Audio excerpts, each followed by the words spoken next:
देखो, आज Uttar Pradesh PCS prelim 2012 का हम पेपर देखेंगे। दूसरा सी सेट का पेपर है, जिसका हम अंतर्वैयक्तिक एवं संचार कौशल, जिसे इंटरपर्सनल एंड कम्युनिकेशन स्किल, इसके लगभग 25% तक आते हैं।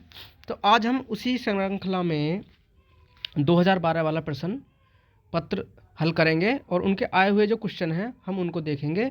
और मुझे ये है कि अगर हमने 8-7 वर्ष हो गए हमने लगातार क्वेश्चन पेपर लगा लिए, तो उनसे घूम फिर के इर्द गिर्द क्वेश्चन आपको 15 क्वेश्चन तो मिल ही जाएंगे। 8-10 क्वेश्चन अलग होते हैं।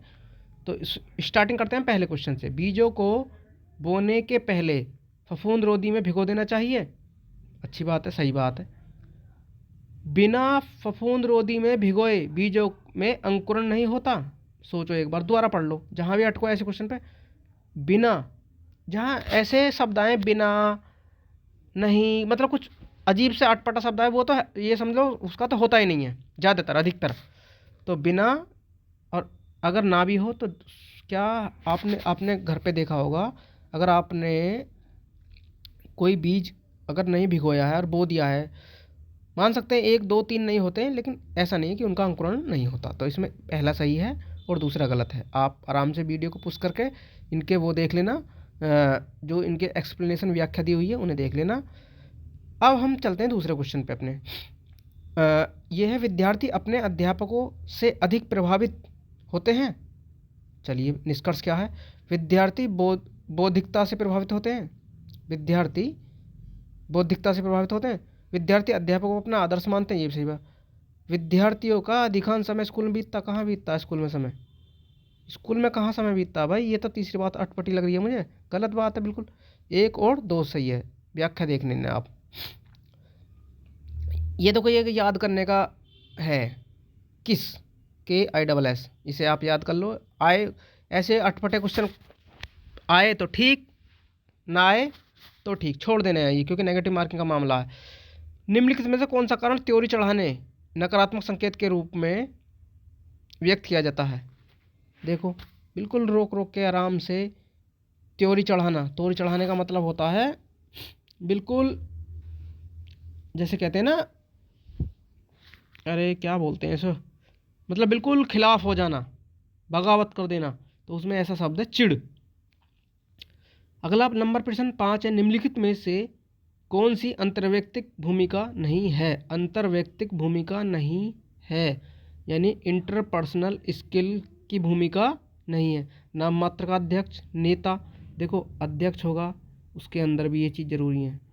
नेता, लीडरशिप है, और संपर्क, क्योंकि इंटरपर्सनल भूमिका, जबकि नाम मात्र का अध्यक्ष, तीनों में अंतर्वैयक्तिक भूमिका नहीं है। मालिक जो होता है, मालिक की इसलिए नहीं होती, उसे कोई मतलब नहीं होता, क्योंकि उसको तो बस सीधा कम्युनिकेट करता है किन से? अपने अधीनस्थ कर्मचारियों से।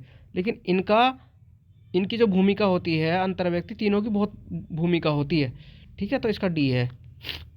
अगला, आगे झुकने के धनात्मक व्यक्तिक संकेत द्वारा अभिव्यक्त किया जाता है। आगे झुकना, एकाग्रता। ठीक है, एकाग्रता। क्वेश्चन नंबर 7, निम्नलिखित में से संप्रेषण की बाधाओं में गृहीता की कमजोरी है? अस्पष्टता, शब्द भंडार। तो ये प्रीजज, इसका तो प्रीजज है, इंग्लिश में देख लो, पूर्वाग्रह याद ना रहे तो प्रीजज।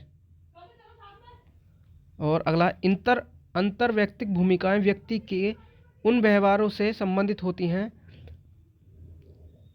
दोबारा पढ़ते हैं। अंतर्वैयक्तिक भूमिकाएं व्यक्ति के उन व्यवहारों से संबंधित होती हैं जो अंतर्वैयक्तिक संबंधों पर केंद्रित रहते हैं। ऐसी भूमिकाएं अधिकतर और से स्थिति से प्रत्यक्ष जुड़ी होती हैं। सही बात है, दोनों ही सही बात है, एक दूसरे की व्याख्या भी कर रहे हैं। ठीक। निम्नलिखित में से, देखो, इसको तद्भूति परक श्रवण, ये अजीब सा शब्द लग रहा है, इसको इंग्लिश में पढ़ लो। इंग्लिश पढ़ना बहुत ज़रूरी है। इसका करैक्टरिस्टिक है, ठीक है, करैक्टरिस्टिक। तो करैक्टरिस्टिक का मतलब इसका सीधा सीधा होगा, अगर आपने ये करैक्टरिस्टिक पढ़ लिया, वक्ता की स्थिति में समन्वय को रखना, नहीं, वक्ता की स्थिति में समन्वय को रखना, ये भी नहीं। मूल्य परक होना, हाँ ये सही है, मूल्य परक होना। देह भाषा, ये तीनों बिल्कुल अलग अलग हैं, देखो, तो इसका बी हो जाएगा। हाँ, अब ये संप्रेषण की बाधाएं देखो। शब्द भंडार किससे जुड़ा हुआ है? भाषा से जुड़ा होता है। दूरी, दूरी किससे जुड़, दूरी जो है स्ट्रक्चर होती है एक, इंग्लिश में देखो संरचनात्मक स्ट्रक्चर। जल्दबाजी क्या होती है? जल्दबाजी एक परिस्थिति पर डिपेंड करता है हमारी। जल्दबाजी, पता चला ऑफिस का टाइम है 9 बजे का और 8:50 में घर से होगी, तो फिर तो फटाफट चलोगी तुम, तो उसे हो गया जल्द। और नॉइज़, कोलाहल, ये पर्यावरणीय है। मतलब कहीं पता चला हमारा ऑफिस है बाहर, या हम कहीं जा रहे हैं, निकल रहे हैं, हम अपने बॉस को बता रहे हैं कि मैं आ रहा हूँ, मैं रास्ते में ट्रैफिक में हूँ, लेकिन वहाँ पता चला किसी की शादी है, बजरा ढोल दबा के तेज है, तो ये कोलाहल होता है। ठीक है। सूचना प्रदत्त के प्रक्रमण हेतु व्यक्तिनिष्ठ अनुभव के उपयोग, आत्मविश्वास और आत्म अभिप्रेरणा पर आधारित निर्णय लेना पसंद करता है। इसका ए ऑप्शन है अंतर्दृश्य, यानी अंतर्दृश्य निर्णय लेने को। ठीक, मैं ज़्यादा वो नहीं कर रहा, आप इन्हें देख लो, दो बार मेरी वीडियो देखोगे तो आपको हो जाएंगे। एक्सप्लेन करने से वीडियो लंबी हो जाएगी, आप रोक के आराम से हर क्वेश्चन को देखें। जो अल्पकालिक समायोजन एवं दीर्घकालिक संरचनात्मक परिवर्तनों में क्षमता बनाए रखें उसे कहेंगे संसाधन आवंटक। संसाधन आवंटक। और अगला प्रश्न नंबर 13 देखते हैं। द्वंद्व समाधान की शैलियों में से कौन बचकर निकलने की शैली के रूप में जाना जाता है?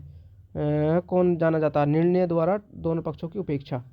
अगला क्वेश्चन, निम्नलिखित में से कौन दूसरों के साथ संबंध होने की आवश्यकता दर्शाता है? सम्मिलित होने की आवश्यकता।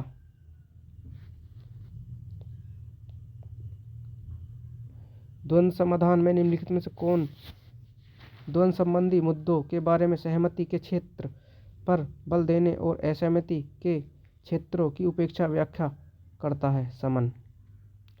कोई प्रबंधक किसी क्रेता को पहले खरीदी गई कोई वस्तु वापस करने में सहायता करता है, वह सहारा ले रहा है, तो इसका होगा योजनाबद्ध निर्णय का। आप भारत सरकार के मंत्रालय में उप सचिव हैं और 2 तकनीक सहायकों की नियुक्ति पर निर्णय लेने जा रहे हैं। लिखित परीक्षा के आधार पर 2 पदों के 10 उम्मीदवारों को साक्षर रखा गया। उनकी शैक्षिक योग्यता एवं पूर्व कार्य अनुभव के आधार पर आपको वरीयता क्रम में संस्तुति करनी है। मंत्रालय के कोई वरिष्ठ अधिकारी जिन्हें आप पूर्व परिचित क्रम में 2 उम्मीदवारों को वाई नाम की संस्तुति, तो आप क्या करेंगे भाई? ये तो बिल्कुल सीधा सवाल है। एक क्वेश्चन को ये देखो, जैसे इस मामले में अपने वरिष्ठ अधिकारी के सम्मुख लाएंगे, उनको मौखिक निर्देश तो चलता ही नहीं है, इसमें पहला काम करेंगे। ठीक है। उस वरिष्ठ अधिकारी का अनुरोध मानेंगे जिसने आपको संपर्क किया था, ये जानते हो कि उनका उम्मीदवार नहीं है। नहीं, ये नहीं, नेगेटिव बात है। सभी 10 उम्मीदवारों के विवरण की जांच करेंगे और योग्यता के आधार पर निर्णय। वेरी गुड, यही उसका ऑप्शन सी होगा। और अब आ गया तार्किक एवं विश्लेषणात्मक। ये पढ़ लीजिए फिर से, नंबर 18। ये क्या है भाई? विषम पद ज्ञात कीजिए। सच्चा, सदाचारी, धूर्त। देखो ये तो मैं भी नहीं, ये देखो विषाद, सच्चा, धूर्त, सदाचारी, विषाद, शेष तीनों शब्द सच्चा सदाचारी किसी व्यक्ति के आचरण संबंधित है, जबकि विषादग्रस्त भिन्न है।